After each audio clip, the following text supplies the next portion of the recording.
What if building wealth isn't about chasing the next big opportunity, but simply about avoiding the traps that silently eat away at your money?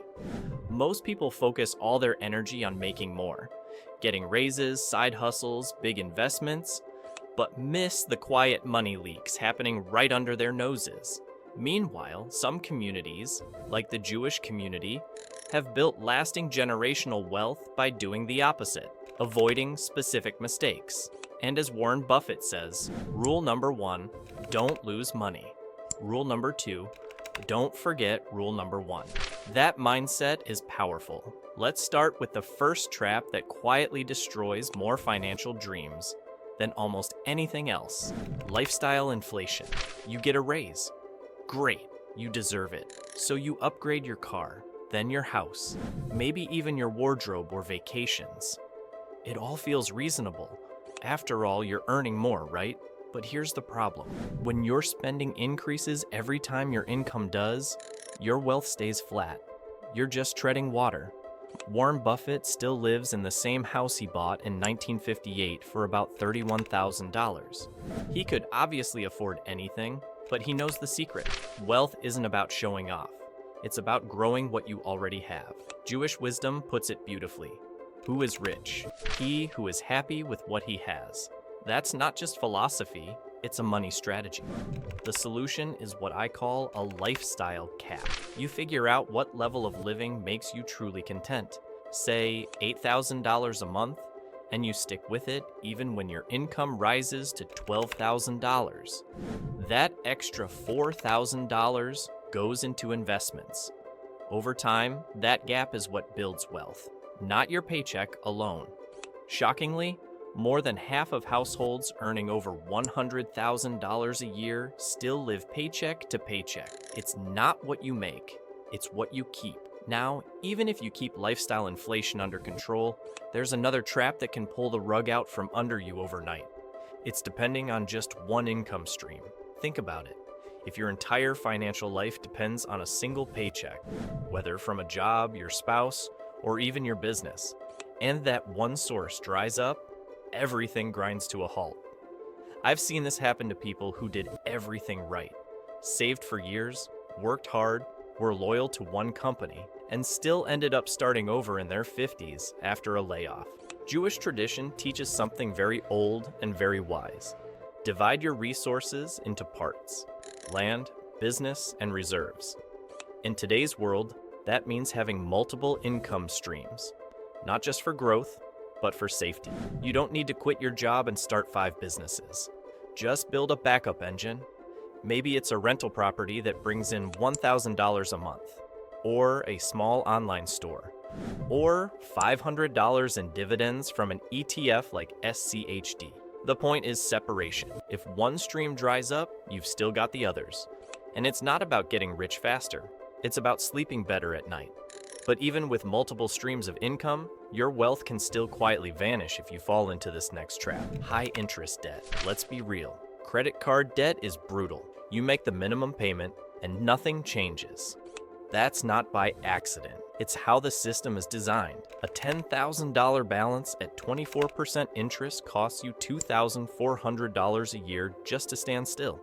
After 5 years, you've paid $12,000 in interest and still owe the original amount. That money could have doubled if invested in an index fund. Instead, it vanishes. In traditional Jewish ethics, charging outrageous interest was considered not just wrong, it was immoral. Why? Because debt without a clear exit isn't lending.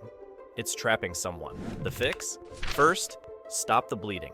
Use 0% transfer cards or consolidate to lower interest loans if you can. Focus every spare dollar on knocking out that debt. And above all, don't add to the balance while trying to pay it off. Getting out of high interest debt is like giving yourself a guaranteed 24% return. That's better than any stock you'll find. Now, here's a trap that hits closer to home for most people, and it has nothing to do with math. It's impulse spending. We've all been there. You're tired scrolling through Amazon. Something catches your eye. It's only $35. You deserve it, right? So you click. Feels great in the moment. But multiply that habit over time: $60 here, $40 there.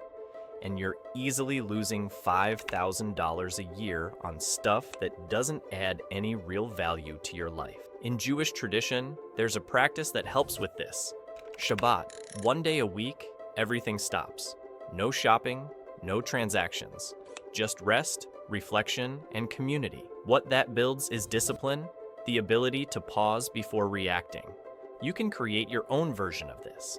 Try a 24-hour rule. If something costs more than $50, don't buy it right away.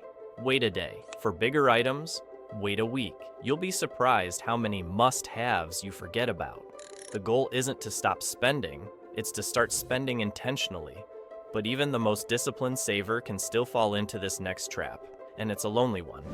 Doing money alone. Let me ask you something. Who do you talk to about money? Who do you call when you're thinking about investing in something or making a big financial move? For many people, the answer is no one. That's dangerous. In Jewish culture, community isn't just social, it's economic. Families help each other launch businesses. They share advice, opportunities, and support. That network builds resilience. If you've been going it alone financially, it's time to change that. Join an investment group. Find a financial mentor. Talk to someone a few steps ahead of you. It doesn't have to be formal, just real conversations with people who get it. Because the best financial strategies aren't created in isolation. They're shaped through shared wisdom. Now let's talk about something that doesn't cost a dime, but pays you forever. Education. A lot of people stop learning about money because they feel like they're too old, too busy, or too far behind. That's a trap. Jewish tradition sees learning as a lifelong mission, not just in youth, but through every stage of life. The truth is, most people don't avoid investing or retirement planning because they're lazy. They avoid it because they don't feel confident. They're unsure, and uncertainty leads to inaction. The only fix is to start learning, at your pace, with your questions. Pick one topic. Maybe it's Roth IRAs, or how to read your 401k statement. Maybe it's passive income or real estate basics. There are great books like The Psychology of Money or YouTube series that break things down clearly. The more you know, the fewer mistakes you make, and the less fear controls your decisions. Now, we've covered 6 traps, but the 7th is probably the most ignored, and it's the one that can undo everything else. Legacy planning.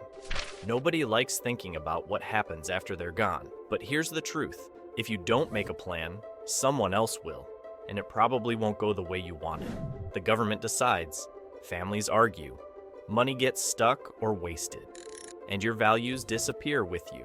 Legacy in Jewish tradition isn't just about passing on money, it's about passing on meaning.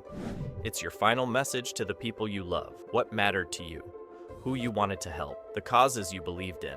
You don't need to be rich to do this. Just start with a will. Name an executor. Write down your accounts and passwords, but also write a letter. Tell your kids what you hope they'll do with what you've left. That turns your money into something more than dollars. It becomes a story, a legacy, something that guides even after you're gone. So, what now? Which of these 7 traps is the one that hits home for you? If you found value in this, hit that like button. It helps more people see content that actually empowers them financially. Subscribe if you want more videos like this. And let me know in the comments, which of these 7 traps hit home the most for you?